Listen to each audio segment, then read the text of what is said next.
Good evening, everyone. I'd like to welcome you to the second Clayton Chamber of Commerce platforms at the Podium. We are so happy that you are attending, and thank you so much for coming. I want to thank the candidates for agreeing to attend and to serve Johnston County. I want to thank also the Governmental Affairs and Legislative Committee for putting this forum together, Kyle McDermott and Brent George and Brad Palmer. And speaking of Brad will be your moderator. He's the chair for our Governmental Affairs Committee. And I want to hand him over to him for the questions and a little bit of housekeeping for you all. Thank you, Dana. It's great to see you all here. Former Speaker of the House, Tip O'Neill, once said all politics is local. So I think this is a perfect forum for us tonight. We have a list of about 10 questions. We may not get to all of them because we want to give the candidates time to speak. The candidates will get 2 minutes for their response. And without any other questions, I'd like for them to stand up and introduce themselves, moving left to right. Tell them state your name, the town, how long you've lived in the area, and then we'll get started. Thank you. I'm Chad Stewart. I was born and raised in Florence, North Carolina. Graduated in 1988 from South Johnston High School. Spent 4 years in the United States Navy. Upon that, I graduated from Campbell University with a Bachelor of Administration degree. Married my wife Ursula in 1998. We have 3 boys, 14, 12, and 10. She's a Johnston County public school teacher, 3rd grade. And my 3 boys are one in elementary school at Forbes and 2 in middle school. I'm a private business owner, and I've been a county commissioner going on 5 years. Thank you for coming. My name is Dick Braswell, and I live in Princeton, near the elementary school there on Holt's Pond. I've lived there for several years. Previous to that, I lived about 2 miles away, but I've lived in Johnston County all my life. And I'm here tonight with my wife Loretta and my daughter Kaylin and my sometimes daughter Mallory that hangs around a lot. And I apologize for my voice. I was reminded of the little boy that asked, "Does your voice always sound like this?" He said, "No, sir, only when I talk." So my voice only sounds like this when I talk. Don't worry about it tonight. I'll try to get my message across as good as I can. I'm a owner of R.D. Braswell Construction Company. I've been self-employed for 45 years. I'm a strong physical conservative, a very strong Republican, and I'd really like to serve Johnston County. I feel like I have a lot to offer, but that's going to be entirely up to the voters. Thank you. I'm Chris Ellington. I was born and raised here in Johnston County in the Cleveland community where I currently reside with my wife and 11-year-old son. I am the fire chief of the Cleveland Fire Department and the vice chair of the Greater Cleveland Chamber of Commerce. I have formerly worked with the Johnston County school system before becoming full-time at Cleveland. I'm just thankful for the opportunity to come and speak tonight, and thank you to everyone for attending. I'm Patrick Harris, and I live in Smithfield, and I was not born in Johnston County. I got here as fast as I could. I spent 30 years in state and local government. I retired as the Director of Emergency Services for Smithfield, and I've been a small business owner for the last 7 years. I've really enjoyed the opportunity to go around and campaign, and I look forward to the opportunity to serve if the people see fit. I have a wife that's probably more well-known than I am, Victoria Harris. She sees a lot of patients in Smithfield, and then my daughter Taylor Ann lives in Raleigh. She's all grown up and doing her own thing, but I look forward to the opportunity. Thank you. I'm Lee Jackson, and first off I'd like to say thank you for putting this on. So nice to be able to, for all of us to come up and actually tell you what we think and what we believe, and by doing so, give you the chance to be an informed voter. Sadly, there are not a lot of informed voters out there, so the ones that are here, we greatly appreciate it. As I said, I'm Lee Jackson. I'm a CPA from Smithfield, North Carolina. I've lived there pretty much all my life. I went to college and swore I'd never return to little old Smithfield or Johnston County, but as Patrick said, I got back here as fast as I could after I got out of college. And this county and Smithfield have been very good to me and my family. I feel like I have a lot to offer. have a background in finance, and I believe that that's one of the biggest things, the challenges that we have, is how to allocate our resources in order to wisely and best use them. Anyway, thank you all for being here. I'm Tony Braswell from Pine Level. I can't give you my history since I'm the oldest here because we'll be here all night. But I'm a former county commissioner, mayor, and county commissioner. I have 7 kids, of which the youngest are 11 and 8. So I get the best parking places at the school. So, but anyway, I look forward to the discussion tonight. Thanks again to the chamber for allowing us to do this. And my name is Butch, Lawter. I live here in Clayton. I've been here 25 years. I was born in Batcave, North Carolina, a little small town of about 100 people. It's right next door to Chimney Rock, which had 100 people, and Ellington, which has about 500 people. So I moved from a small town, and I've been on the town council here for 4 terms in Clayton, and I've seen the growth. I've been participating in it. I've helped manage it while I've been on the council. So I think that I bring the local government experience that's going to be important in leading our county forward. I also have the professional experience as an engineer in construction to understand the wastewater system, the engineering aspects of what we do, and also have compassion for doing things, being in communities. I've been here 25 years and I've been involved in day one, and it's my intention, if I'm elected, to serve all of Johnston County, not just the area where I reside. I will say my whole family, I got to think about this the other day. I've been saying my wife and my children and her family, but I've actually, when I moved here, I brought my whole family from Spartanburg, which is not a big family. But all my family live within 10 miles, with the exception of my dad, who would not move out of Chimney Rock if you drug him out of Chimney Rock. So, and all work in Johnston County. 2 are here in town in Clayton. One is a school teacher at the EC children at Wilson Hills, and the other has a successful business just outside of Clayton. So I love Johnston County. You know, like I said, I worked with guys from here. They kept on talking about God's country, and it took me a while, but I finally got here as well. So thank you, and don't forget between now and May 8th, if you early vote or you vote on election day, I would appreciate your vote. Thanks. Okay, well, thank you very much for that. We'll go ahead and start right into the questions. So the first question is, what do you see as the most pressing needs for infrastructure or capital projects in the Johnston County? Specifically, some of the concerns we've heard is, what about the need for improvements when it comes to expansion of water and sewer? We'll start off with Mr. Stewart. Infrastructure as far as water and sewer. As you know, or most know, that we've got countywide sewer covering a large part of Johnston County. Water around a large part of Johnston County. I think clean water is a necessity. Water is not as difficult as sewer, and it's not as costly. Now, there's only select parts of Johnston County that do have sewer. I think from what I've been told and my experience is sewer kind of originated with the school systems that we put out around the county. And then there were several areas, sewer areas that were documented by maps that could be built in as far as residential. We are reaching a high capacity with residential growth that's using a lot of capacity of our sewer. We have to maintain enough capacity for industry. Industry a lot of times can use a lot more, and in my opinion, industry is very important for Johnston County. Now, that being said, there is a lot of improvements and a lot of money spent on the sewer system.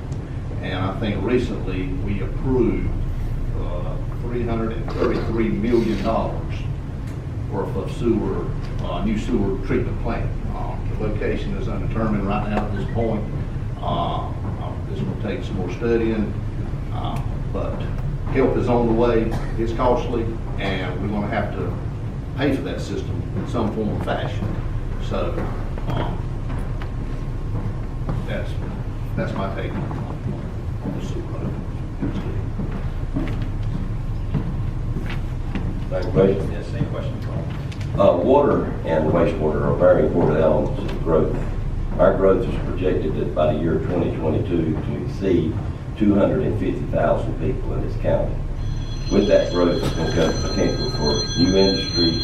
We have 2 industries here in Clayton nearing major projects, completion of major projects right now. One being Nova Nordis and the other one being Griffiths. Those 2 projects together, as Chad alluded to, will require an expenditure of over $330 million for only the pretreatment portion of their waste. The county is pretty well crisscrossed with water lines. Sewer is, of course, the one driving force behind industry.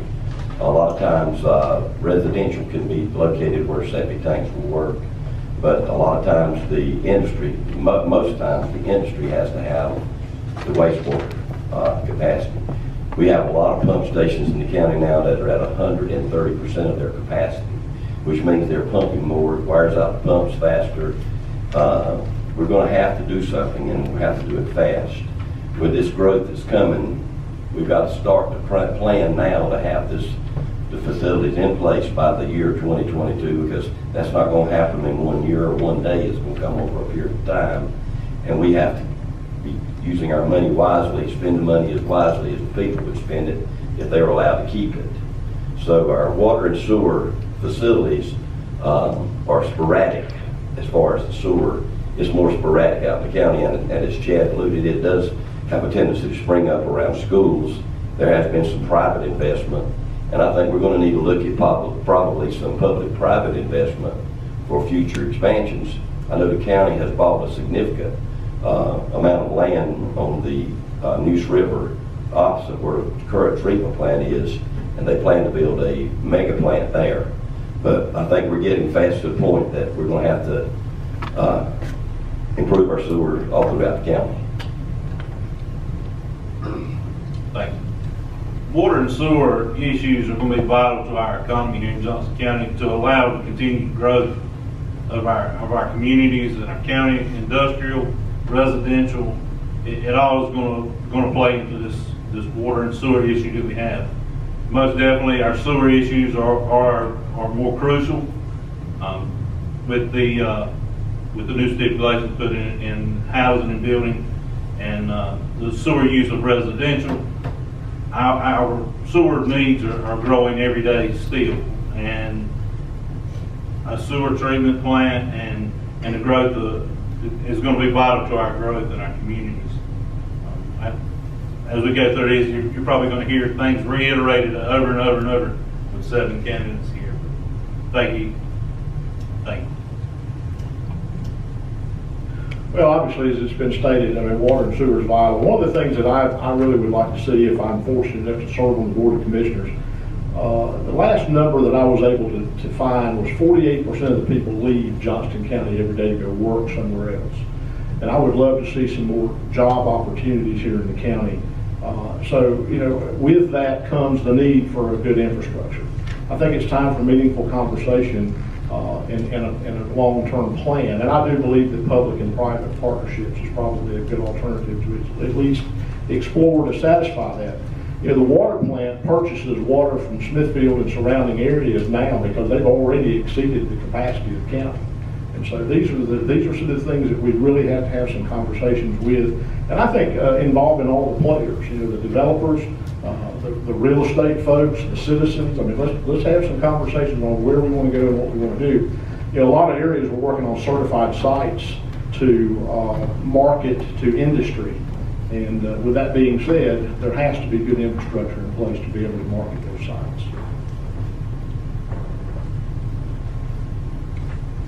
As has been said before, water and sewer are very important. We have approved over $300 million in order to expand sewer. Our sewer capacity right now is about 90% in use. With that in mind, it's not an issue that can be pushed off for so much longer, but it is very expensive to go into that.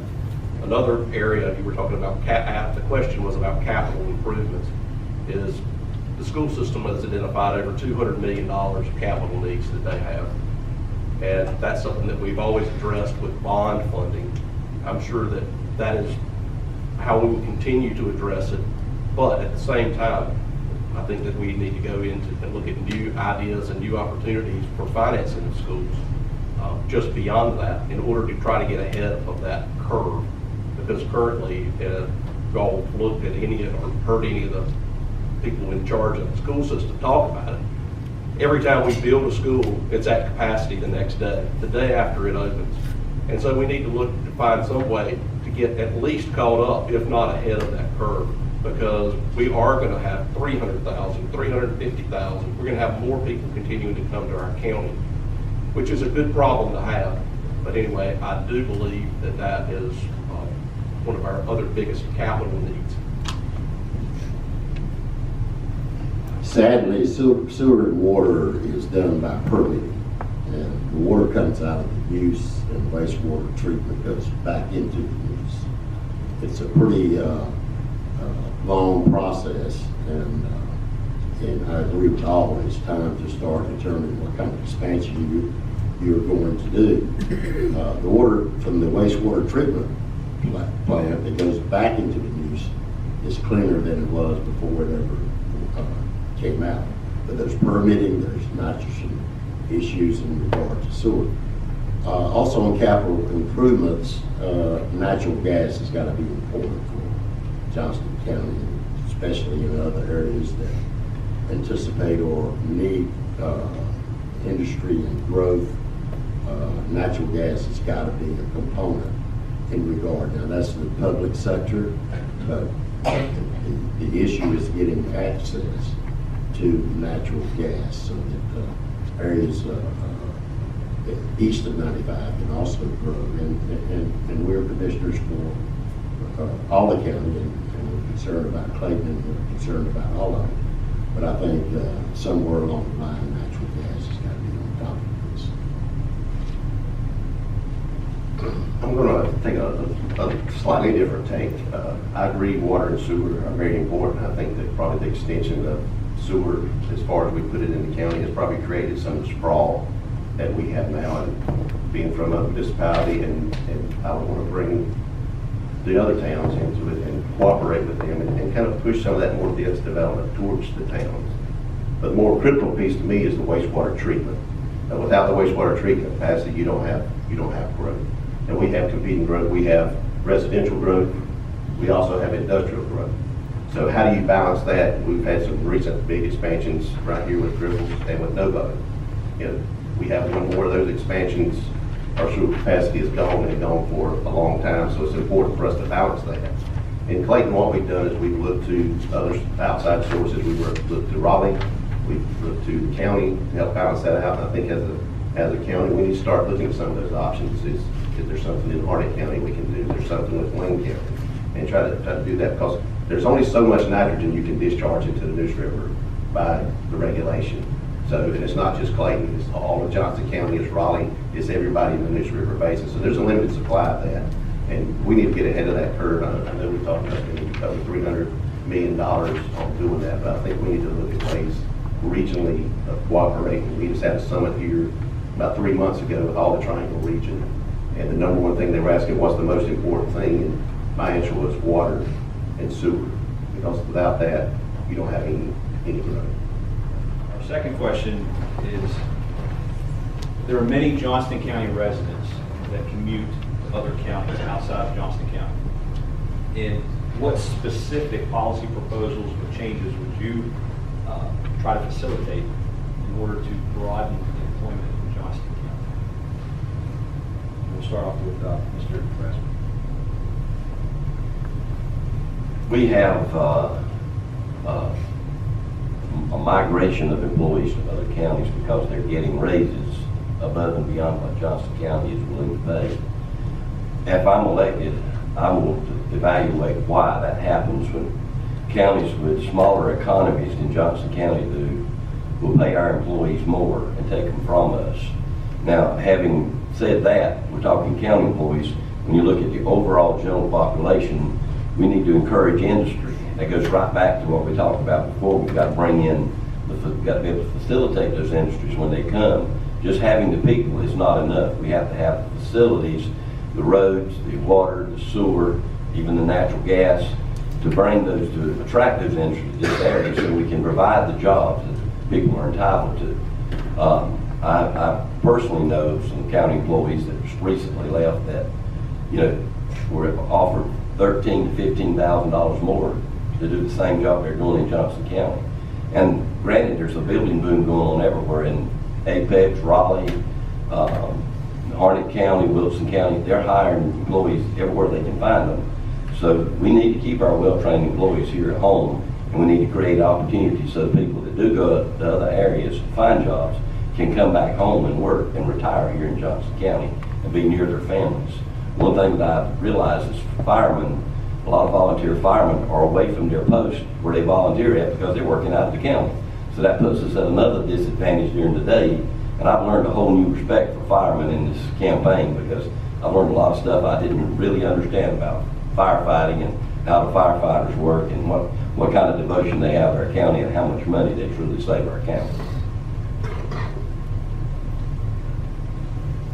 Thank you. Being from Cleveland, I get to witness the mass exodus every morning going into Wake County. So we're definitely a bedroom community in the Cleveland area. I think attracting industry is probably going to be our best way to hold our citizens in Johnston County and let them make a living here. I think that's going to be very vital, but that ties into the last question as well. If we can't get the utilities they need, they're not going to come. And if we can't offer the labor, they're not going to come. And that ties in with some of the school initiatives now, vocational learning and things like that. That's very important to the citizens of Johnston County to make all this work. And if we keep citizens in Johnston County all day and don't have to leave the county to work, obviously that's going to affect our economy as well. As I alluded to in my last answer, the 48% of the people that leave the county, that was just a mind-boggling number to me. And I would love the opportunity to give these people a chance to not only live in Johnston County, but to work here and to spend their money here, especially. Infrastructure ties in with that. I think that the first thing that we would need to look at, and that's one of the things that I would like to see done, is let's review our policies. As a business owner, I can assure you that government regulation can be a real dampener on business growth and economic development when it comes to creating jobs. So I think that's one of the things we need to be sure that we're doing things like one-stop permitting, and we're looking at the everything from signed ordinances to all the different rules and regulations. Too much oversight will stifle business. And I can promise you that as long as we have too much, and I'm not saying that we do in all areas, but I think there's some areas we can certainly improve in. And I think that would be a good starting point. Let's review those policies and make sure that what we're doing is business friendly. And then let's market ourselves. Work with the economic growth and development folks with the county and with the tourism authority folks, and let's reach out to these additional businesses. There's a lot of opportunity in Johnston County for businesses to come and locate here. We've got a major stretch of railroad, we've got Interstate 95, Highway 70, Interstate 40. This is a tremendous place. We just got to market it and give everybody an opportunity to see what we have to offer. Bringing in more jobs will help our economy here in the county and also help our residents to be able to work here and shop here and live here as well. Economic development, bringing in more industry is important. And that's how you keep people here. Instead of having urban sprawl, really if you look back at it, the real definition is when you just have houses all over the place and nobody has a place to go, centralized work. Well, it's a different world that we live in today. And I believe that one of the ways that we can continue to bring in industry and other jobs is through having economic incentive packages. Our county already has a couple in place, but maybe that is a direction that needs to be looked at even further in order to attract them. We actually do have a wonderful workforce here in Johnston County, trained at Johnston Community College, as well as our high schools, as well as ones that come in from the Triangle that come here to live. So we have a workforce. We just need to give them something to do. And you wanted specific policies, I would say that continuing to work on our economic development incentive program would be the specific policy that I would look for. How about Generally, the single most important thing in an individual's life is having a good paying job so they can support their family. And I think that's part of the things that we should do in regard to job creation. First of all, they come here because we have good schools. It's a great place to live. And they come here I was a commuter for 22 years to Raleigh.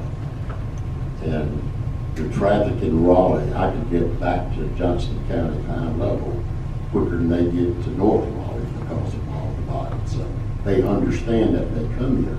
However, we need for them to also participate in spending their money here in the county. But we've got to find ways to create good paying jobs and for jobs, because we're in competition with the state government and other folks in the county. So I think we got to be in the job creation business.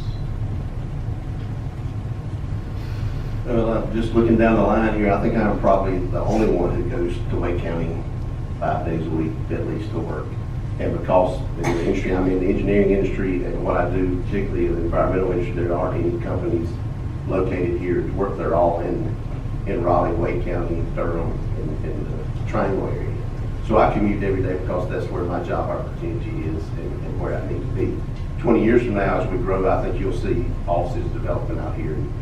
Believe you me, I'm encouraging our guys to go ahead and get here now ahead of the curve, cut my commute down. But a couple of things I think we already have in place here. We have an economic development group that has been working hard to bring opportunities and businesses to Johnston County. We have at least one municipality here in Clayton that's also pursued that, and because that's an important part. You have to have somebody out there communicating your message, all over the country, all over the world, doing that. So we have that in place. The other thing that we're working on through our community colleges, and I know the chambers have worked on JOCO Works, where we're looking at vocational training, provide opportunities so our children who are in schools and the adults can get the training they need here to go ahead and take some of these jobs. The other factor in that is the reason I live here in Johnston County and not in Raleigh and save myself a bunch of driving is the quality of life. And what we've done here in Clayton, I think, is do a great job of that. We've provided recreational opportunities and cultural opportunities that you can find in Raleigh, but you can come to Clayton, you can enjoy it, and you get involved in it. So I think it's a mix of looking at the economic development opportunities, promoting Johnston County as a whole, cooperation amongst the county and the towns. I think that's crucial, as we've seen in Novo and Ripples. And then also taking advantage and growing the opportunities we have at Johnston Community College and vocational training, and again expanding on the recreational and cultural opportunities in the county. And maybe we'll talk about recreation later. County had to have a population before they got an economy. Bay County had to have people before the economy was created. And that being said, I think in the last 4 years, we've made close to 2,000 employment announcements, especially the pharmaceuticals up here. I think one of the key things with the pharmaceuticals is they saw a population. I think you have to have the residents, and I think things feed from there. You have to have a workforce. An economy and the industry is not going to go somewhere where there's not a workforce. So what you do is you get a population, and then I think commercial and retail follows. You have your restaurants, you have your outlets, you have your accounting offices, and the economy is starting to be created. And then an industry sees the size of the population and says, I've got a workforce. And then we land that big workforce. And I think that showed with the Norvo and the Griffles. Now I know at one point a few years ago, I think it was in the last year, we lost a very large employer to Johnston County. And when we doubled back and found out, why did we made the short list, why did we land you? They said there were not enough rooftops. They were not secure with the population and the workforce. So it all goes hand in hand. It really does. So yes, I would like for everybody to love and want to work in Johnston County. And I think industry's going to come. It already is coming. We're already creating jobs. We're going to create more jobs. But we have to, as the growth goes, and I know growth is aggravating from time to time, but our highways and our crowded schools, but the highways and the schools tend to always lag behind. But we've always built schools. and we've always expanded highways, and we will continue to do that. That's part of growth. It's called growing pains, and it's called growing pains for a reason. But we will work through that. This pipeline that's going through Johnston County is estimated to bring the county about $1.2 million a year in residuals. So the question is, with that money, what are your ideas, what are your proposals on how to best utilize that money in the county?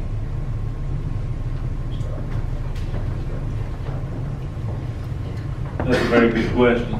Not served as a commissioner prior to this. I think we really need to look at all the needs of Johnston County and prioritize those. Our school board has come to us with the security issue, and I think our kids' lives are our number one priority. You can't put a dollar figure on a kid's life. And I think that several other things are priority number one. But we start with our schools and smart spending with our school boards and working together would be a top priority in my opinion.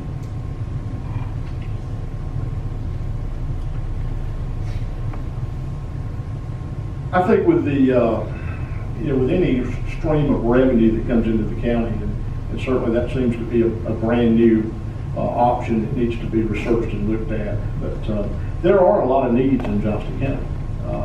Schools, we're always perpetually running behind in building schools.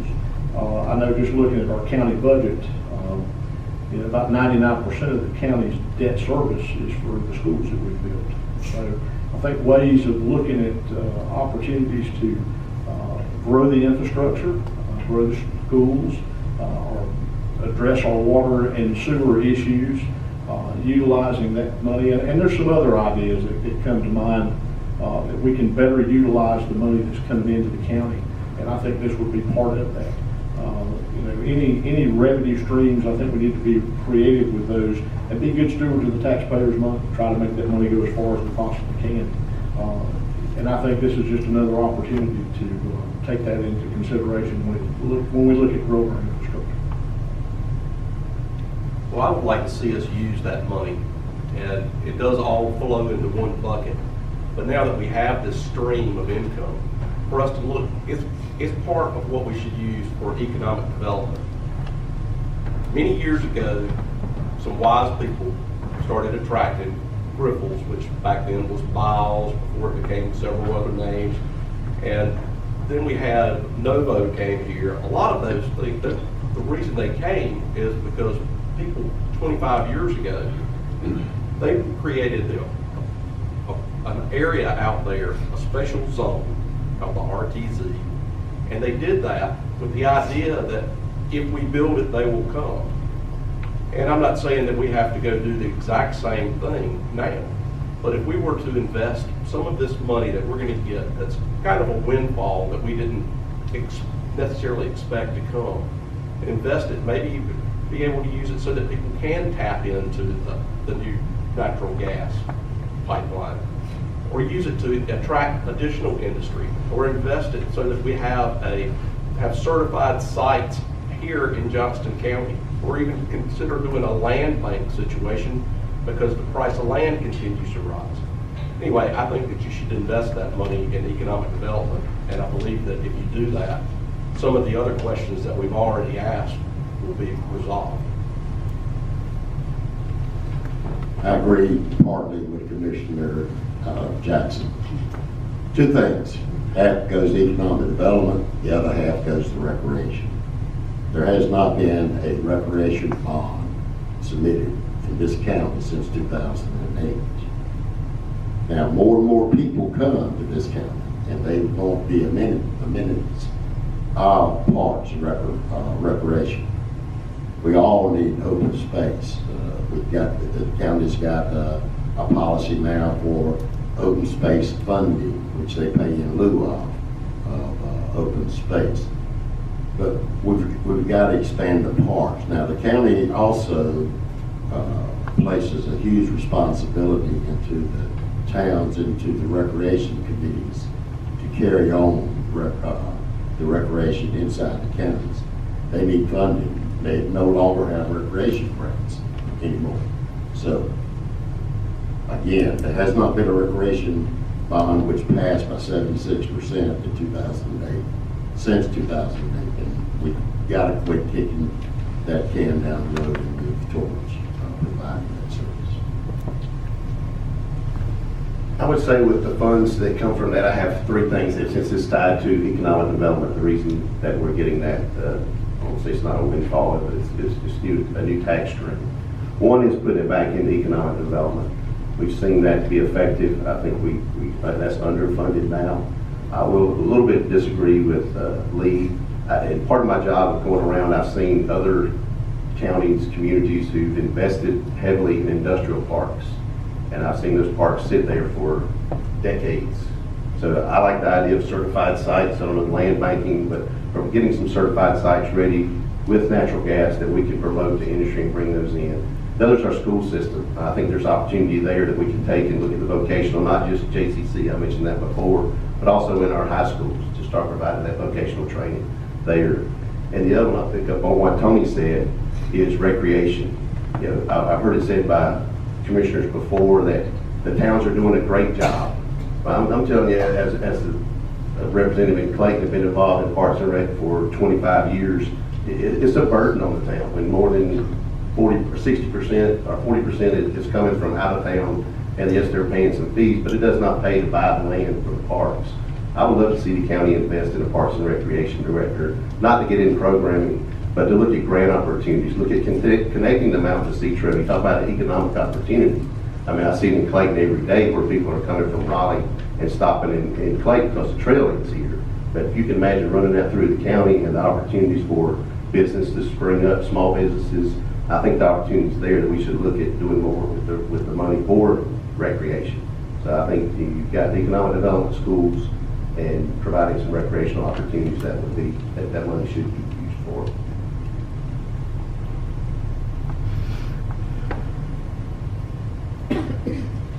Atlantic Coast Pipeline. That's something I know a little something about. I've got two farms that they're going right down the middle of both of my farms. I've got neighbors that are very upset over it, and I've got neighbors that's learned to get along with it and understand that we have to sacrifice for the future. I do know that Atlantic Coast Pipeline is vital for the I-95 corridor. Natural gas is a necessity for industry and types of industry that would need the road system and the rail system that we have along those corridors. The towns along I-95 are absolutely dependent on this natural gas. Now, there could be some arguments made that this is a transport line. There could be some arguments made, and I've heard them all, that this gas is going straight down to the power plant down in Lumberton for due progress, and we'll not see any or very limited amount of this natural gas. But my argument there would be, it's flowing right through us. If it was not even here at all, we have no chance at it. I do believe we have a chance at it. If I'm not mistaken, we've got a pumping station secured in Smithfield. With this money that we're talking about, I think the first year my calculation was $1 million actual property tax on the line that is buried in the ground. That line's not employing anybody. That line's doing nothing but sitting there. And there's $1 million that we're going to receive off that line. Where can we appropriate that? I think there's legislation in place and there's laws in place that you can't spot check where that money goes. It can go in the general fund and you can re-pull it out and appropriate it in certain locations. I think it's vital for economic development also. But I think it's vital to put it in economic development. And if there is an industry along the I-95 corridor from Kenley to Benson that needs natural gas, that this helps subsidize and run lines to where we can attract high employing industries. And once again, I'm getting timed over there and I can talk all day on the Atlantic Coast Pipeline. But I sacrificed and I thought there was a need to sacrifice, and I look forward to natural gas in that region.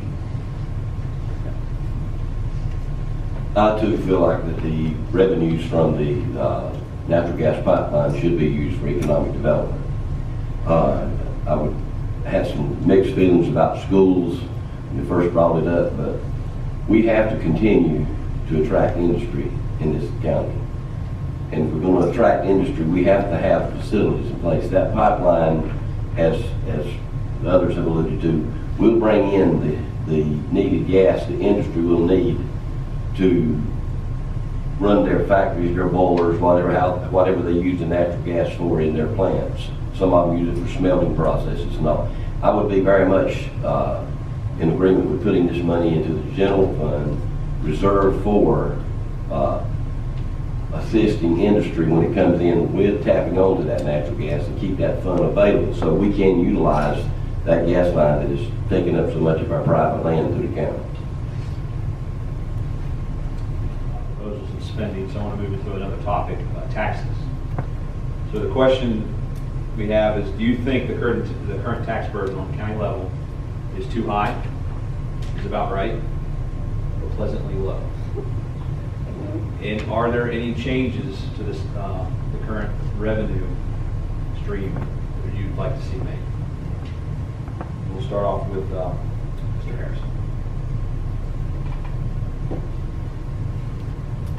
Well, I never liked taxes, so I can, honestly, I think being creative with our tax rates. I'll go ahead and say publicly, I'm not in favor of tax increases. I'm not in favor of burdening our citizens anymore. I'm not in favor of putting more on businesses. I do think there's some revenue streams that we could look at. I would like to see us maximize the amount of state and federal money that comes back into Johnston County. A good example is, and I had a conversation with some of the school folks today, there's a funding formula in Raleigh for special needs children that's 12.75%. And if your number of special needs children in your county exceeds that 12.75%, then that money has to come from the county coffers. And that's to the tune of about $7 million a year in Johnston County. Now, that would be worth a phone call to Raleigh and find out. I did find out that has been identified as a change that needs to be made and has been sitting in committee since 2015. Where is it? We don't really know. But those are the type of things as a commissioner that I want to get involved in. I want to find out what can we do to maximize the amount of money that's coming into the county that's not necessarily coming out of it's coming out of your pocket, but it's going in through state tax and federal taxes. And I'd like to see as much of that come back to Johnston County as we possibly can. Everything doesn't have to be funded with your property tax rate or through fees. That is a large way that we fund our organizations. But we've got schools that need to be built. We've got infrastructure that needs to be updated. I'm all in favor of economic development marketing. I think you've got to sell yourself to these companies and businesses, and we've got to be prepared for them when they come. Take that along with simplifying our regulations, and I'm getting the hand back here too. I think that's a winning combination. But our tax rate, I'm not in favor of increasing our tax rate at all. I'm sorry. I go on about tax. I'm a CPA, and I see how we file our taxes. I see how we file our property taxes. And I look at the rates, and I see different rates throughout eastern North Carolina. And if you ask me, as you specifically did, is our tax rate too high, too low, just right? Well, it depends on what level of services you want. I believe currently that our tax rate is a reasonable amount. We're going through revaluation right now, which we do every 8 years by statute. And I believe general statute says that it has to be a revenue neutral situation. So in theory, our tax rate is going to have to drop. And so when you ask these questions, you have to say, it's really easy to answer a question if you have all the static data. But when you don't, you have to realize that, hey, we're looking at a reasonable tax rate right now. Is our tax rate going to be reasonable when we have to readjust it to make it revenue neutral? Yes, I believe so. At some point in our existence, would we potentially have to raise our tax rate? Yes. Am I in favor of doing that now? Definitely no. So I believe our tax rate currently at our current valuation system is a reasonable number. As a business owner, I'm saying it's too high. But there's two streams of revenue. You got sales tax revenue and you got property tax revenue. Commissioner Jackson alluded to reval and the revenue mutual issue.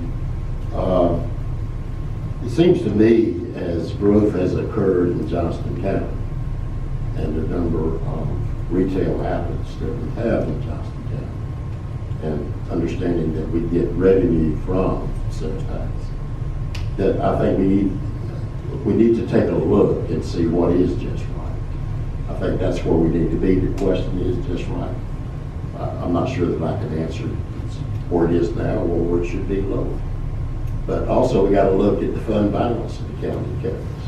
How much is too much? How much is the taxpayers willing to put up there for to be stored? How much is too much? So I think all that goes into the equation determining what the tax rate should be. I can't say I support a tax increase. I think we got to be more conservative in the way we allocate our money. And basically there's two responsibilities of the county commission. Number one, to assess and receive income, and the next is to pay it out. And in between, in the middle, you can't do one right and not the other one right. So you have to do both of them correctly. Yes. I wish it was that easy. I haven't answered that. I haven't been a commissioner, so I haven't seen all the details and the ins and outs. I have sat on the council in Clayton, and I know it's a very difficult decision. We even discussed raising taxes.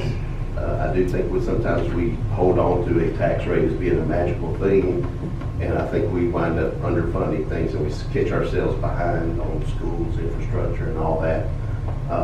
With that said, I think there's other things that we need to take a look at, some cooperation, some participation in some other organizations. I know in Clayton we've reached out as part of the Capital Area Metropolitan Planning Organization, and we've got some roads funded through that mechanism. So I think there's some opportunities to look for other places to get money from.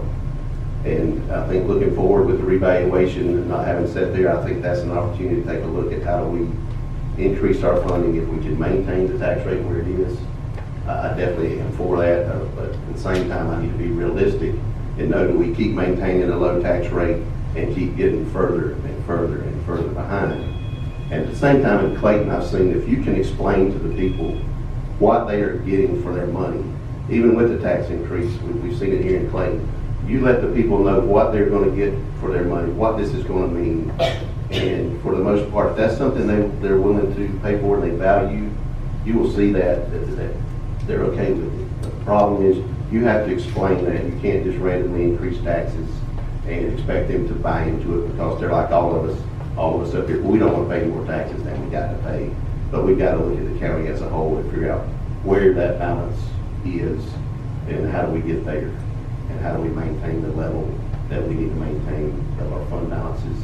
And we've seen that in Clayton. We've been able to increase the quality of life and kind of maintain that fund balance so that we're not losing bond ratings and costing us more money down the road.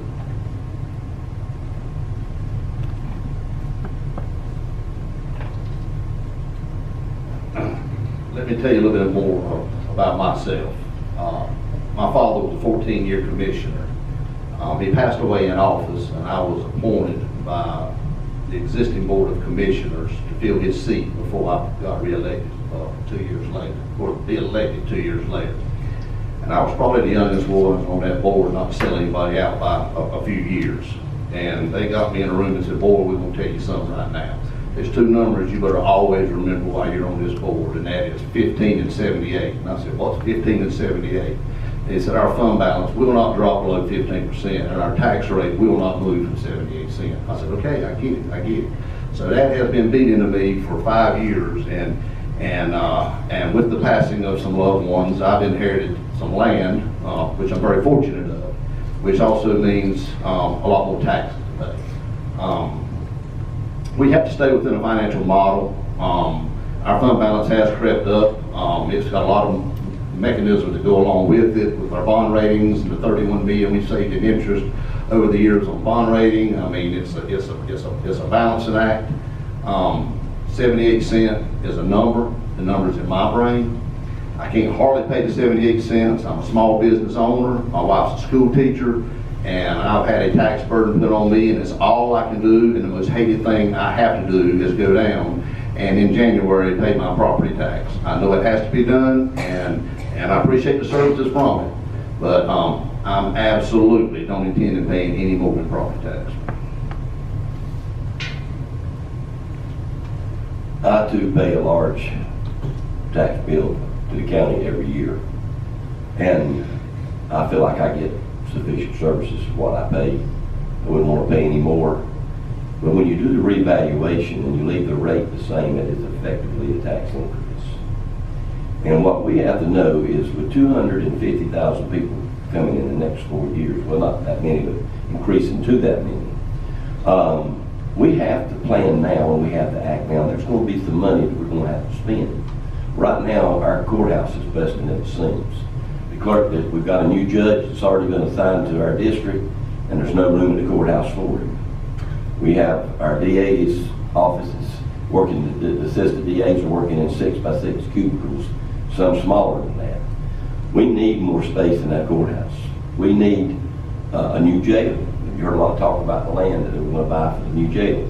There's a lot of needs, and with these people coming, you're going to need more deputies, you're going to need more sheriff's cars, you're going to need more social workers, you're going to need more people in the clerk's office, you're going to need more. It's a spiral. With growth comes challenges, and these challenges can either be our opportunities or they can be our problems. But the tax rate will have to be adjusted to continue to provide services for that large population. Now, I will only be one of 7 if I am lucky enough to be elected. But I can tell you that I will vote what is in the best interest of the people of Johnston County, all the people in Johnston County, and that I won't even look at my own personal, because I feel like now I pay my fair share, as everybody says, but if it comes down to watching the county grow, I will do what is necessary to keep the county growing and not complain. Taxation is the word that nobody wants to hear, nobody wants to face. With the growth in our county, we're obviously going to see quite a bit of a spike here in our reevaluation.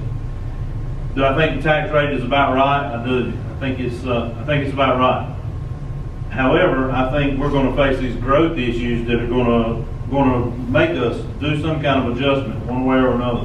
Whether it's finding different revenue streams, whether that's applying the sales tax where it gets the user of the product, just not the citizen, not the property owner. I would support something like that. Exploring those revenue streams is going to be very, very vital in keeping that tax rate as low as we can. However, we do need to grow. And quality of life issues are going to be, they're right there on that edge, and we need to address those as well. And taxation is one of our only options currently. The other revenue streams probably would be a better option.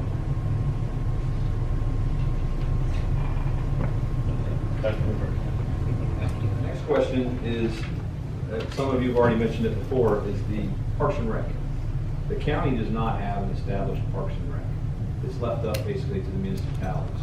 So how would you work with the municipalities, or are you in support of a county-wide Parks and Recreation? And we'll start off with Mr. Jackson.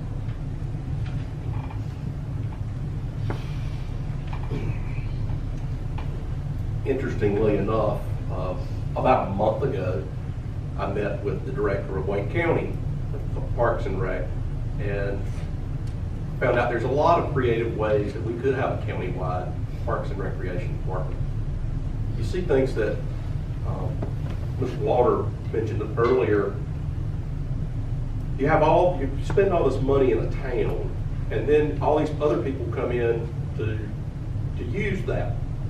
Well, the other side of that is that not that they're not paying for it, because they are paying fees, but at the same time, you couldn't have filled all the teams you needed, and you wouldn't have the ability to have all the infrastructure that you have without those outside people. But in a sense, those people do get a free ride.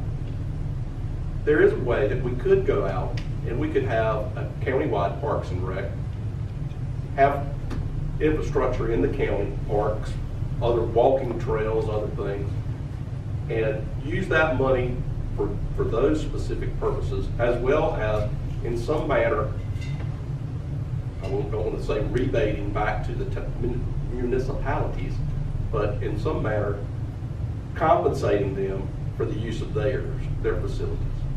Anyway, I do think that it would be nice to have a countywide Parks and Rec. It's just a matter of making sure that we fund it properly. I was against it before, I'm for it. So I was against it at one time. So, but I think there's other ways we got to do it. The issue is how we tie them all together in so many diversified systems out there with towns and recreation committees and et cetera. As a former mayor, I understand how the outside entities came in and did the town recreation. You're not going to turn any kid away, no matter what his address is. You're not going to charge them more just because they live outside of town. But unfortunately, it burdens their resources as far as operate the program. And we got some great independent folks out there that run recreation programs out in the country, because from Clayton to Benson, that's a long ways without any towns being involved in it. And from Clayton to Archer's Lodge, there's a lot of municipalities out there that are not municipalities. Some of the largest municipalities out there could be, but they're not. And so therefore, the resources and the programs aren't available like normal municipalities would normally. So I think we got the only way that we can put it together and coordinate through all the different entities is I think it's time to take a real good look. And the Visitors Bureau put together a recreation plan, a work study plan. And so I think it's time to knock the dust off of it and take a look at it. I'm going to smile a little bit on this one. It's something that's dear to my heart. You heard me mention the county commissioners before. Some of it said something about the towns are doing a great job. They are doing a great job. They're doing a great job with limited resources. I look to the man over here in the corner who I've learned a lot from in 25 years that I've been here in Clayton, involved in that, and the recreation and what we do to stretch our dollar and bring other people in. When I first got here, I was on the Parks and Rec committee, and I thought we can just raise the fees so much on out-of-town people that it will pay for it. Well, that's not, you can't charge that much. You're spending $2 million for land bank land. You can't charge that. But Tony mentioned the Visitors Bureau study. We are one of the few in the whole state, the county, that does not have a Parks and Rec director. I'm not talking about somebody programming. I'm talking about somebody coordinating activities between the towns, or looking for getting grants to extend the Mountain Sea Trail, looking for opportunities to land bank and partner, or buying additional land when they buy schools to put parks on. So I'm talking about one person to coordinate that activity. I'm not talking about parks and buying parks and running soccer programs. I'm talking about providing funds to our municipalities and other organizations, independent organizations where it's unincorporated, to provide that for those of them funds to develop that program, because that is the one thing that the people who are moving here want, and most of them are used to, is quality programming. Again, the Mountain Sea Trail, not only is it something for recreation, it's an economic development tool. And I think that's what was called out in the Visitors Bureau program. It's an economic development tool. Anytime we spend money on recreation, whether we're bringing tournaments in, people are coming and visiting, we're developing small businesses off of that. I think that is a totally untapped resource that we're not using, and I think we can do it, with one person who can coordinate that, look for grants that we're missing out on now. So I would very much support us, the county, hiring me.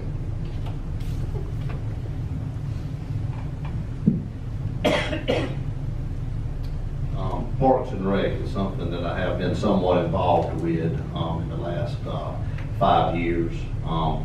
Do I feel like one day that we will, as a county, have some type of Parks and Rec department? I do feel like that. I do think we need to lay caution to the wind. We are creating another government department. We do start out with a director, eventually it goes to a secretary, eventually it goes to a staff, eventually we're growing government.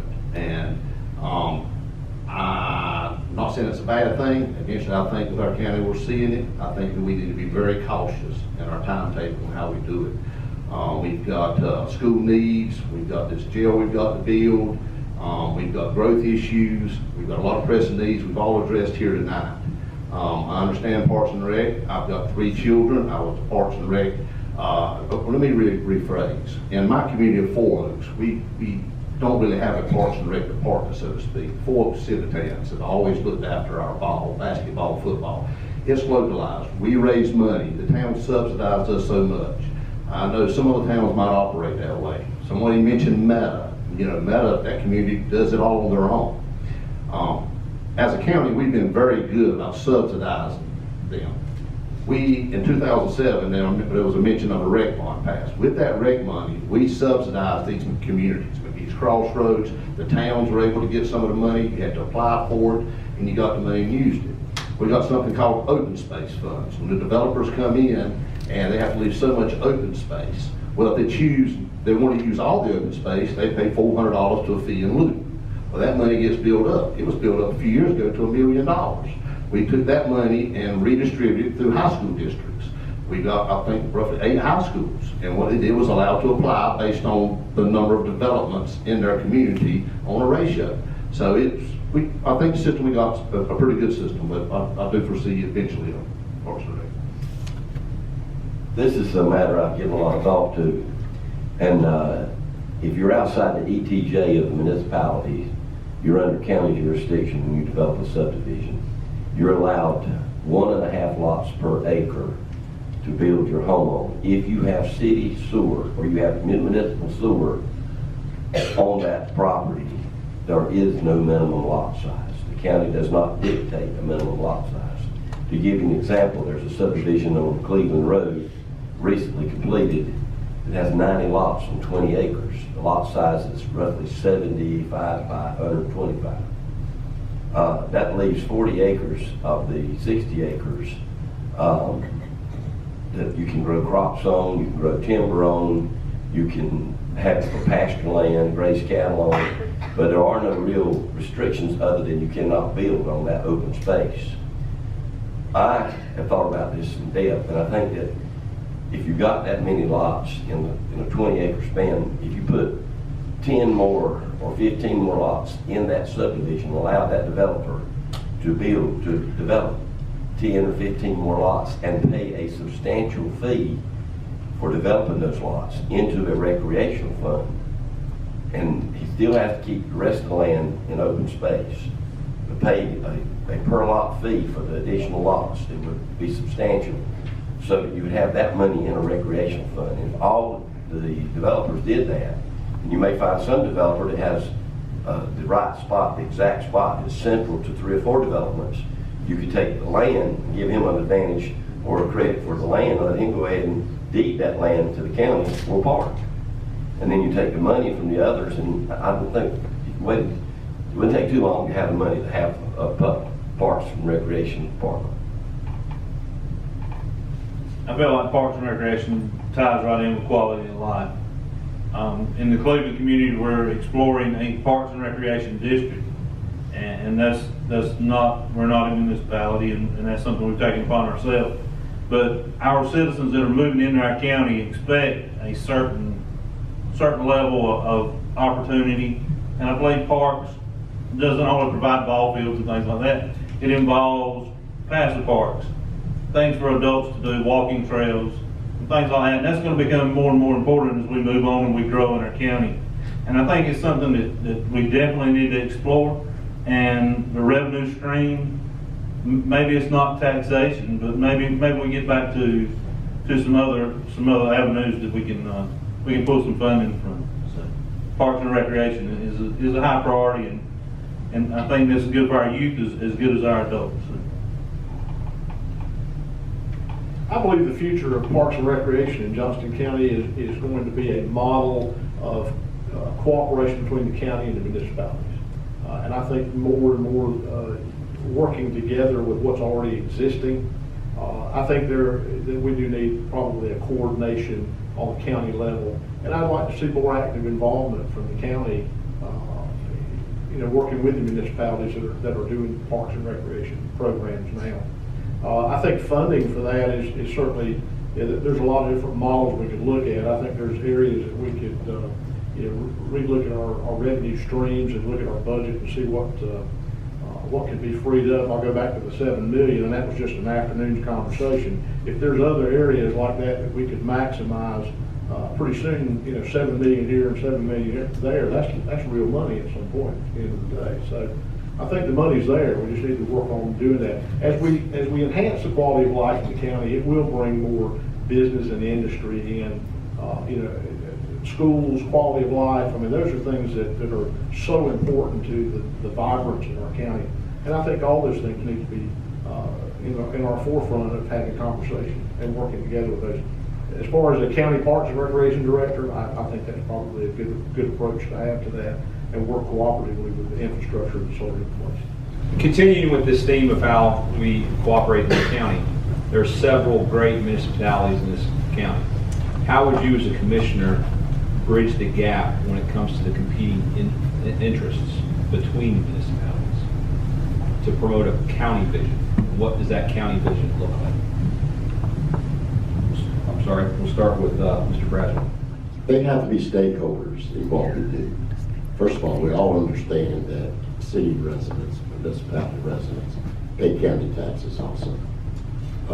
There's certain services that need not to be duplicated, that what the town does and what the county does. And already there's a partnership with 911, there's a partnership with some of the EMS services now, but it's certainly got to be a stakeholder on anything you do. And I think Clayton has an annual town hall meeting here, used to every year, and when they get the mayors and county commissioners together and discuss issues and talk about things, you need to do that more. You need to get together and understand what their problems are and how the county can be there to assist and help them with the issues and things that are important to the city. So they're definitely a stakeholder, and they need to see it at the table. And Brad, I'm not sure if I would say what I heard. I heard you say somehow the county getting involved with the municipal visions and stuff. And I think I'm kind of misunderstood that, but I think each town is different. I mean, what works in Clayton is not going to work in Smithfield and Selma, in Micro, in Benson. They're each different. I think the part of it is I learned in the 14 years of local government and meeting with the local elected officials is they want somebody to listen to what they have to say, what their needs are individually, not as a whole, but individually. And I think I spent my 14 years on the council getting to know some of those other local leaders and understand what it is that they want. And I think the county should start using some of these things on the side of their head to listen to what they're wanting and figure out how the county can help the towns achieve what they want to see. Because I think if we have successful towns, we are going to have a successful county. If our towns are growing and doing well, our county as a whole is going to be doing well. So I think we may need to change that mentality. And personally, I've been involved in things in Clayton. I've been reaching out to other towns, and I think as a commissioner, that's something that would be very important to me, is to make sure that I'm out and about and listening and interacting with the towns and elected officials, see what it is the county can do to help them.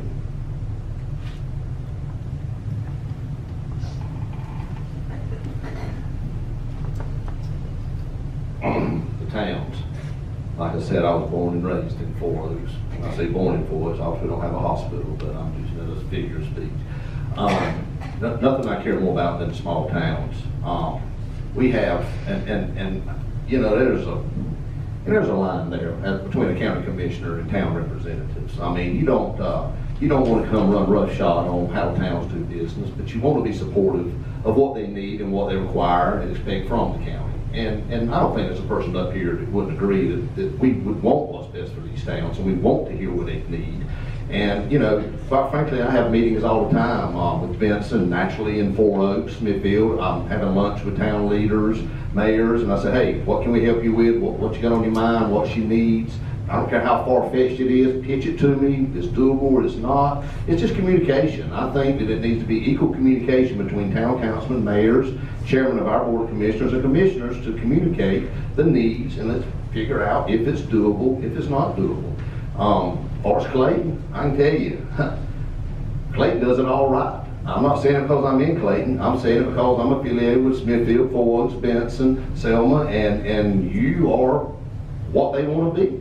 And I get that put at me all the time. Hey, Clayton's this. What about us? Clayton's that. What about us? I said, hey, I remember growing up, and I'm sure the Braswells remember differently, but it was a caution light, one stoplight out here. And when we go to Raleigh, it was not there. But with this growth that we've talked about and all this economic development in the area, there is a downtown, just bar none, the best downtown around. I fairly rarely go to Raleigh. We come up here and eat. I mean, it's just a good place to go. So Clayton's done everything right. And I have to remind them, it's coming, guys. Be prepared. This growth is coming that way. Town council, chambers of commerce, get your stuff in line, because when it shows up, you need to be ready for it. I am the chairman of the Locust Creek Drainage District, and the most difficult thing I have to do is to explain to Selma and Pine Level why they have a different basis for payment for their fees for the maintenance of the canal. And it's all because city government in Selma elects to pay it, and it should put it on their tax bill, and in Pine Level they'll elect to have it added to the individual tax statements. So the main thing between county and cities is the dialogue. There must be an open dialogue at all times. If the residents in the towns also pay county taxes, and so they should, as a minimum, have a say-so in what goes on in the county, because they pay the equal taxes we do, and on top of that, they pay their town taxes. I think that we don't need to duplicate services. I think forums with all the county commissioners and the town mayors and the town councilmen that would like to attend would be very advantageous to bridging the gap between any differences that the towns might have, and to see what opportunities, and maybe give Selma a chance to see what Clayton did, and Benson to see what Clayton did, and Micro to see what Pine Level did. So these towns, they don't all have the same economies, they don't all have the same tax base, and every one of them are completely different animals. So you have to make sure that what works in one will not work in another one, but you have to bridge that gap as much as possible, and just keep the dialogue open. I have found in all my years that dialogue is the most important thing to getting problems solved and getting people working together. As for the towns and the county having the same vision, an open door policy, building that relationship between county officials and town officials is going to be vital. I think that's priority number one, and I think the county vision will become one with the towns. I don't think you're going to be convincing the towns to follow the county vision. I think the open door policies, joint meetings, and just having that working relationship is going to be very crucial to making our county vision what our town vision will be as well. I served for many years as a department head in Smithfield, and so I've experienced it firsthand. And there have been times that I felt that the municipality was a little disconnected from the county, even though the county seat was right there in downtown Smithfield. But I don't think it was necessarily the commissioners. I think it's a two-way street. I think it requires the town leaders and the county leaders to come together and understand that every citizen in Johnston County is a citizen of Johnston County, whether you live in Clayton or Smithfield or Four Oaks. It doesn't really matter. We all pay the county tax rate. We all fund the county program.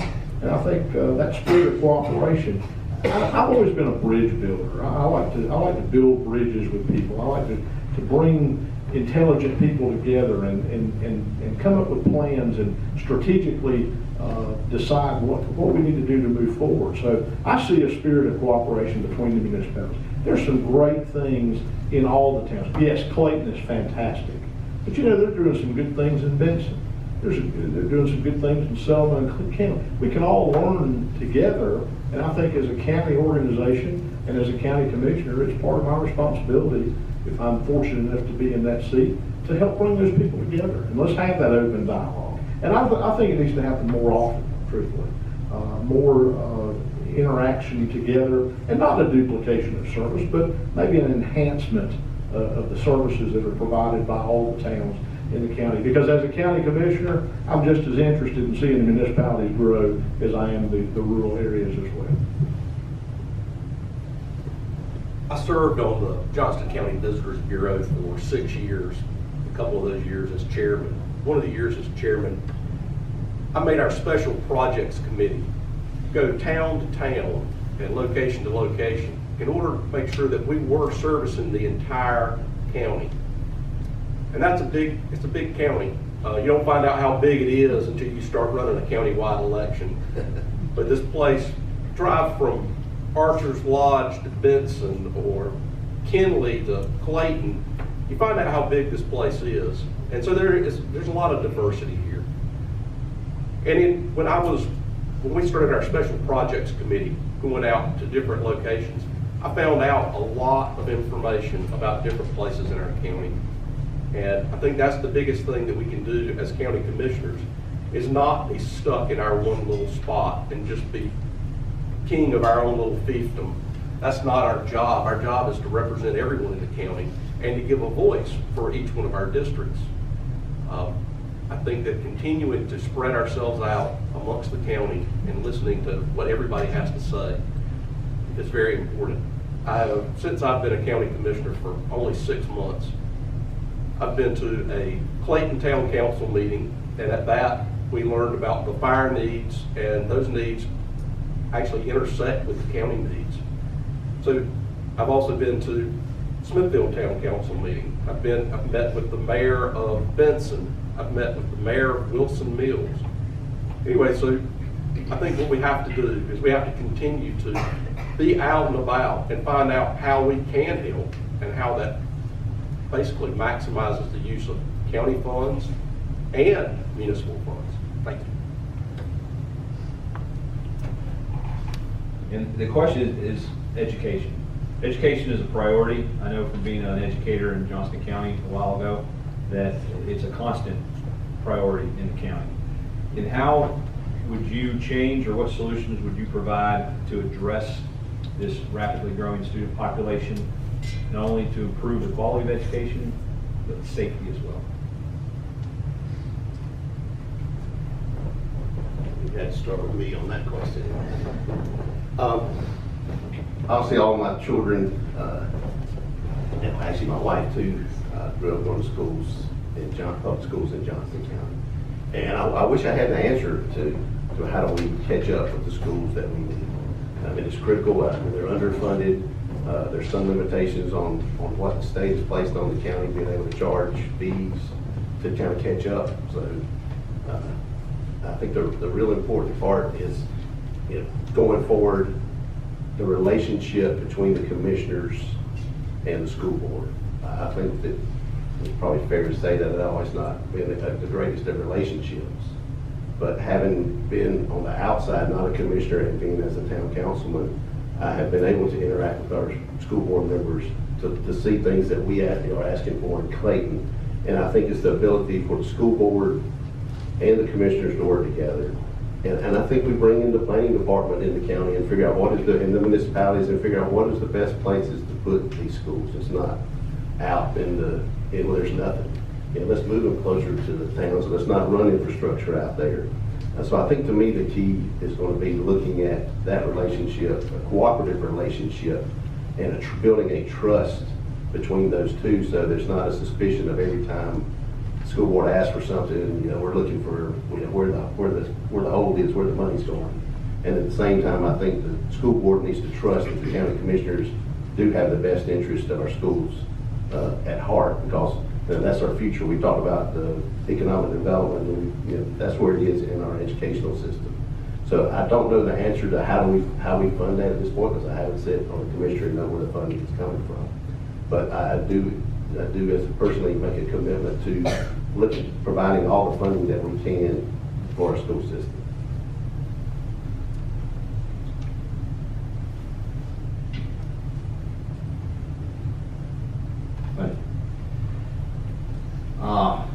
Education. Sometimes people say, Chad, you ought to be on the school board, because I talk about it more than I talk about anything else. My grandmother's a retired educator, my mother's a retired educator, my wife is an educator, and I got three kids in the school system. Number one priority is our children, and it's our schools. The relationship with the school board, I think it gets better and better every year. I communicate weekly through lunch, breakfast, supper, telephone with school board members. We discuss needs. They need to understand we're working within a financial model. They need us to understand, as we well do, the increase in needs. Schools and roads, and I hate to keep saying it, and it's not an excuse, but I think any county across the United States will tell you, they're just going to lag behind. I mean, they simply are as far as infrastructure. And I would love for that not to be the case, but it's part of the growing pains that I talked about earlier. Our budget to the school board is 45% of our budget goes to the school board. And they spend the money wisely. You know, I think we can start looking at additions on schools and building new schools according to ORED, the group that places with the school board on where they need to go. I think we've got to figure out how to build them cheaper. I feel we've got to figure out how to design them cheaper. That being said, since 1999, between the school and the community college, I think there was $500 million in money spent between bonds and private funding that we've gone out. That is a lot of money, people. We're always going to keep up with the schools. We're always going to have a place for our kids to be educated. Even though they seem to lag, we are going to make sure it happens. And once again, 45% of our budget is going to that cause. So the dedication is there. The voter in Johnston County has always been supportive of our school bonds, and we're hoping to put a bond in 2018 on the ballot. Is as much as we want it to be? No. But years ahead, we'll continue to pass bonds. I'm convinced of that.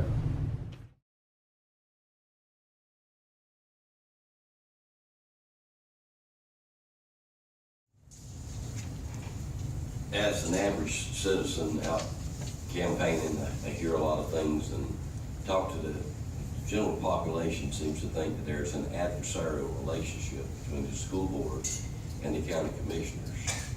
I know some people on the school board, I know lots of people on the county commissioners board, but I think that the only way to overcome that is to have the joint meetings where the two bodies meet together. Once the money is given to the school board, the county commissioners have absolutely no say-so over how it's spent. They can't direct what the money's going to be spent for. They have to basically trust the school board to make those decisions. And I think that if you get the groups together and they both discuss the needs and put all the cards on the table, because what we're talking about is the education of our youth.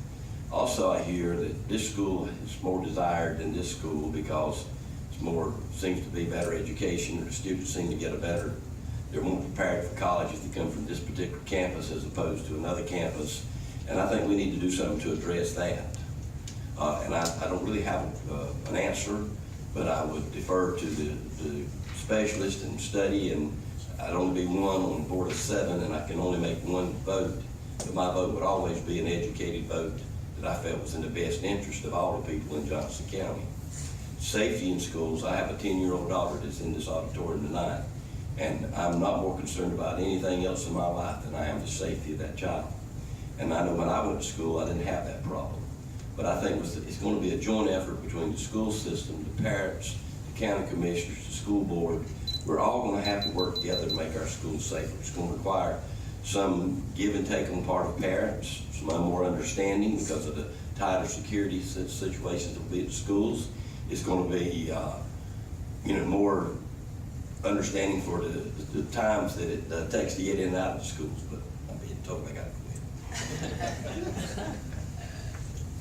I think education is another obstacle we're going to face here, and part of that can be combated with the open relationship between our school board and our commissioners, and just like been mentioned before, lay all the cards out on the table. Show us what your needs are. We can show you how we can fund those or help fund those. How we're going to bring more safety to our school is going to require. It all comes down to funding. And like I said earlier, you can't put a price on a child's life. Safety in our schools has got to be a top priority, and no other means of the school system need to be more addressed than our safety for our children. Well, I think we all agree that the safety of children is utmost importance, and I think if there's a safety concern today, both boards need to work together and dig into the funds and fix that problem, because we don't want to be on the news for something like that.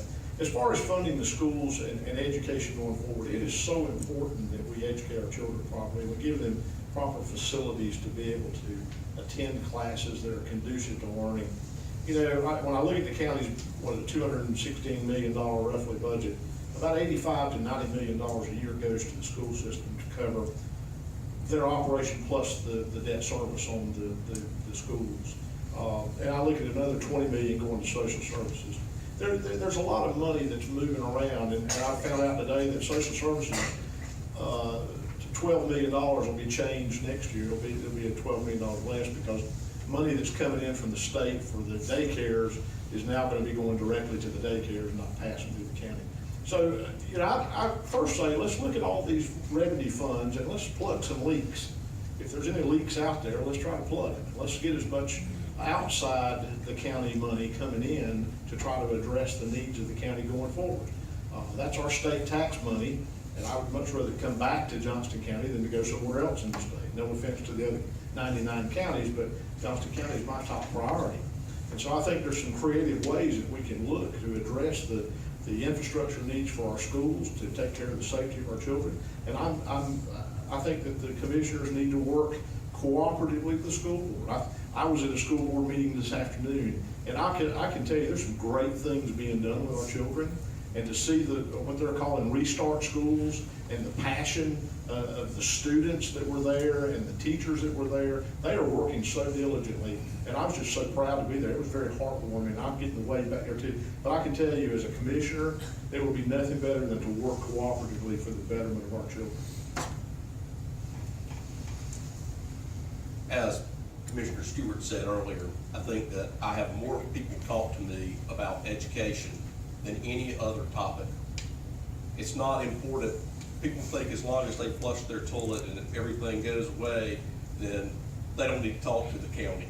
It's all about kids, and it probably always will be, except for a few others out there. But our biggest problem is not funding their day-to-day operations, in my opinion. It is keeping up with the growth. And the only way to realistically do that is through bond referendums. There are other ways to do that, but it's very difficult once you've always gone down that path to ever go in a different direction. And our county has always supported school bonds, and I think that we will continue to. There are issues as far as our fund balance. Is it too high? Should we use some of that money in order to help with schools?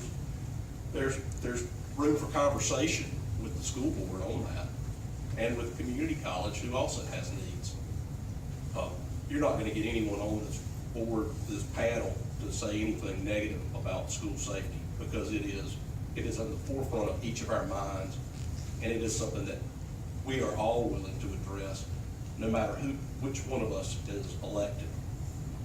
Personally, I've talked to law enforcement officers, and they've told me the best thing that you could ever do is put more SROs in the schools.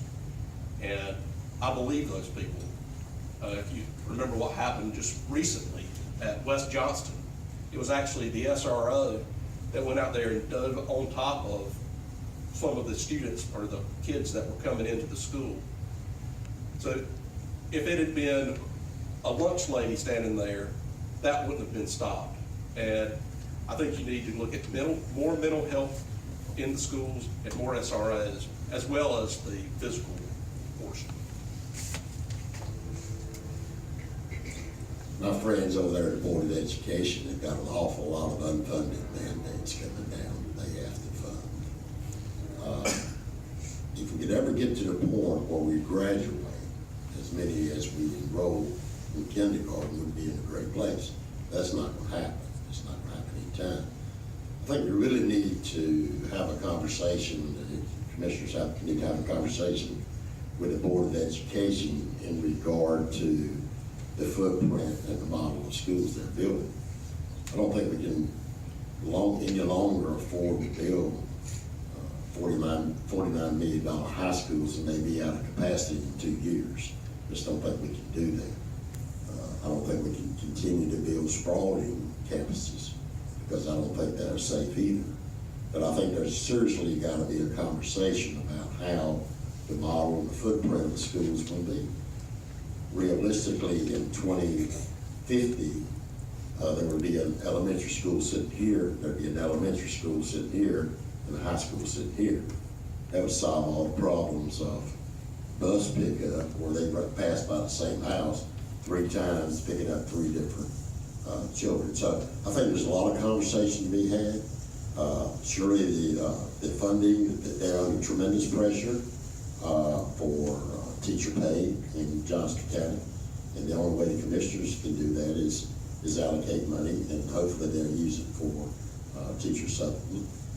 The other way is they're under tremendous pressure every year to determine what is really going to be affected by them when they open the doors of the school. So there's a lot of room, great education system here. I think again, as I said before, I think that's why folks move here. Start off where we began with Mr. Stewart, and we'll have a 2-minute closing statement. Thank you.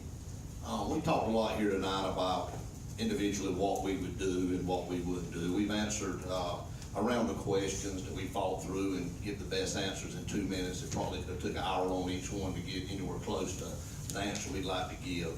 I myself, we need to understand something. I'm not asking to be the president of Johnston County. I'm not asking to be the king of Johnston County. I just simply want to be one of 7 board members.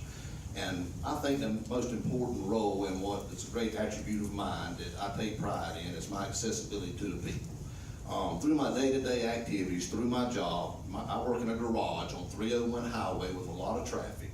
And I sit there and all walks of life come in at free will and let me hold it on what their ideas are and what they're mad about.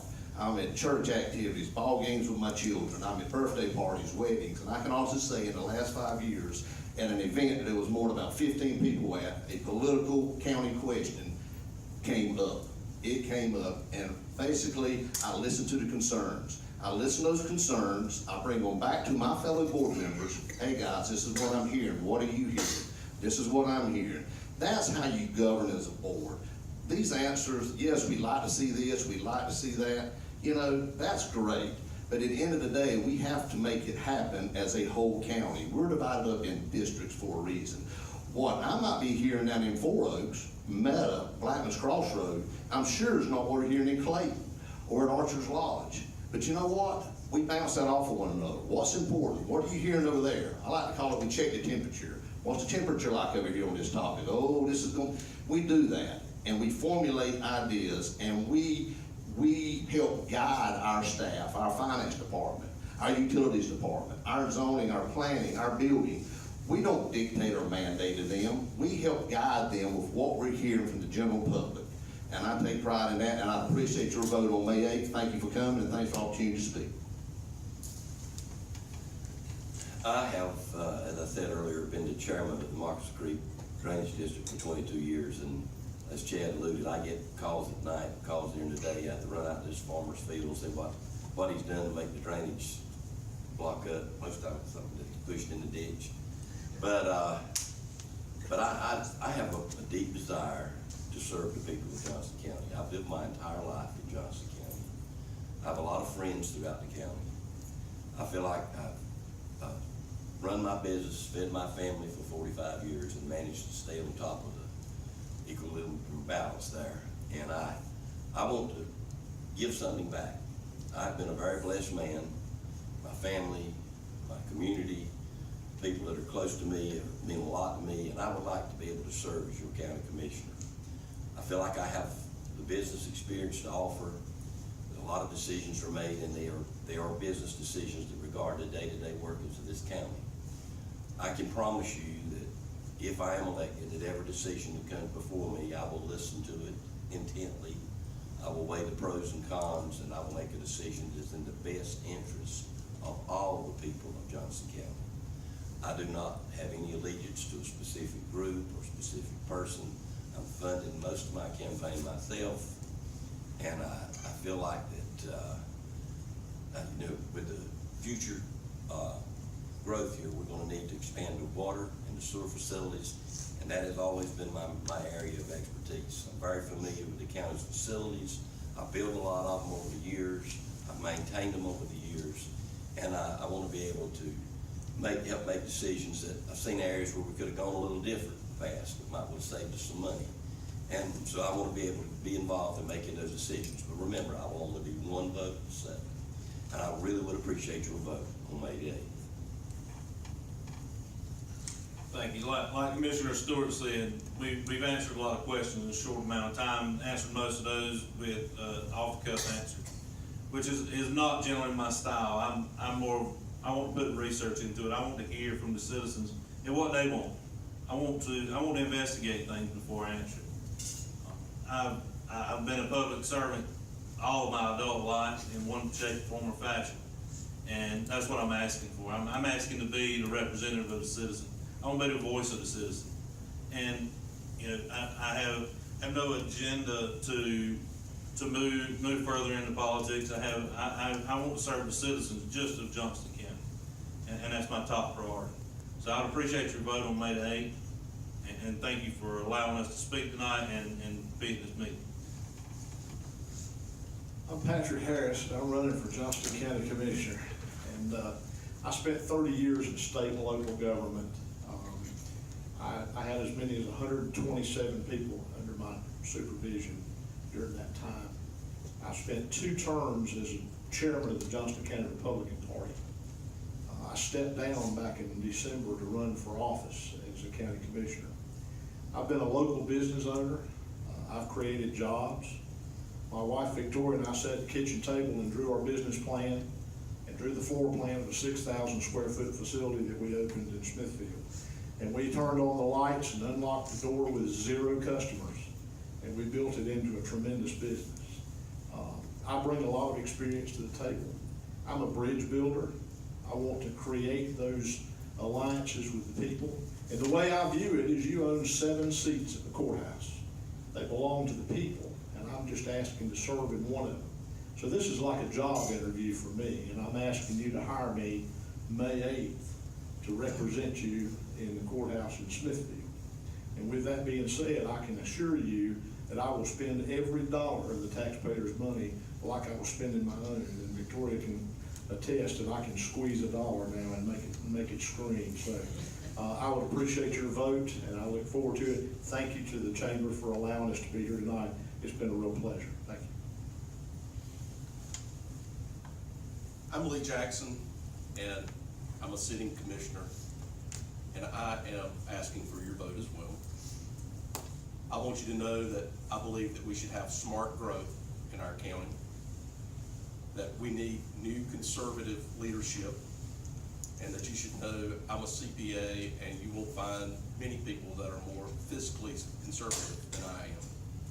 I'll look after your tax dollars, and I'll help look after your students. Your grandkids, your kids in school, I believe that we're all going to look after them as best we can with the help of the school board. Anyway, on May 8th, I do hope that you will consider voting for me. The moderator started out tonight talking about local politics. Local government is the one closest to the people. Your state tax and your federal tax, you don't have a whole lot of say in the way the money is spent. But in order for it to be closest to the people, I think it's time for commissioners to move out to where the people are. I think every quarter they should have their Monday night meeting in the 4 parts of the county and go out and see what the people have to say. We asked them to come up there to Smithfield, to the radar detectors, to go up there, and somewhat it's intimidating to people. But we need to be closest to the people. Also go out there and understand what to say. I brushed off this old suit and put it on tonight, but I'm more comfortable in a pair of blue jeans and cowboy boots. and I'm more comfortable walking around and talking to people and understanding what they have to say. So as all the others have here tonight, I'm going to ask for your support also. Butch Lawter, running for County Commissioner from District 7. And my whole mission during the campaign, while running for campaign, and tonight, is to tell you why you should vote for me. That's my mission, is convince people that why I'm qualified to run for the position and lead Johnston County. And I'll say the number one reason is I'm here. I'm here tonight. I have a history of being here. I'm going to continue to be here and throughout the county as a commissioner. You can count on that. That's just who I am. I think I bring some professional experience in addition to my local government experience that is unique to the other members of the commission. I think that I have spent 25 years developing relationships, and I talk about relationships a lot because that's what it's about to me. I've built relationships not just in Clayton, but in Johnston County, not just with elected officials, but existing staff in other towns. I have regional connections I've developed in my time serving folks here in Clayton. I have a vested interest in Johnston County. My family's here. I have kids who are working in Johnston County. I have grandkids now who live in Johnston County. That makes me seem really old now. But I do ask for your vote on May the 8th. And I will say for all of you who have ever said, I wish I lived in Clayton and I could vote for you. Well, if you live in Johnston County, you can vote for Butch Lawter. Definitely appreciate you coming tonight. The Legislative Affairs Committee worked really hard to put this together, and we're very grateful that you took your time to come and answer these questions. I hope they were informative. I hope that the voters here got some good out of it. And I will now turn it over to Ms. Dana, who will close out the events. Well, I'm basically just going to say exactly what you said, but I really appreciate the candidates coming out and being willing to share their opinions and answer these questions tonight so that the public can be informed voters. I think that's very important, speaking to what Mr. Jackson said earlier. I think that a lot of people do vote and they don't know where the candidates stand on issues. So I really appreciate you sharing that. I appreciate all of you that came to hear the candidates' opinions and platforms. And I hope you have a great night. Don't forget to vote. That's the most important thing on May 8th. So thank you all for coming.